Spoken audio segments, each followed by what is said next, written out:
Qui est en train de mourir, qui est vraiment à la fin de sa vie, qui ne parle plus, qui est comme dormant, tu sais, qui est vraiment dans un trouble de la vigilance important. Toi, t'arrives un matin, ou un agent arrive le matin pour prendre soin d'elle, voir comment elle va, s'occuper d'elle, parce que même quand les gens sont mourants, on prend soin d'eux, évidemment. Cette soin palliative, c'est extrêmement important. Et là, elle ouvre les yeux, et elle te parle. Bonjour. Tu te dis, mais j'ai bien entendu. Elle m'a dit bonjour. Bonjour. Comment, puis elle nous a posé des questions. Mais comment vous allez? Mais moi ça va. Mais moi ça va. J'ai hyper faim, d'accord, manger.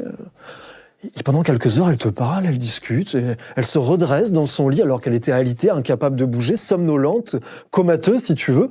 Et on se dit, mais c'est incroyable. Et en fait, la première fois, tu te dis, mais est-ce que vraiment elle va mieux? Et puis, t'as toujours une collègue qui connaissait le truc qui dit, attention, là, c'est peut-être d'autres choses qui se jouent. Et effectivement, après-midi, elle se rendort, quelques heures après, elle se rendort, et la nuit ou le lendemain, elle meurt, en fait. Et c'est vrai que ça peut impressionner les familles, il faut vite leur en parler, pour dire, attention. C'est pas forcément bon signe. C'est même pas du tout un bon signe, donc on leur dit pas, mais c'est dire, c'est un regain d'énergie qui fait partie de la fin de votre vie. Donc ça va accompagner la fin.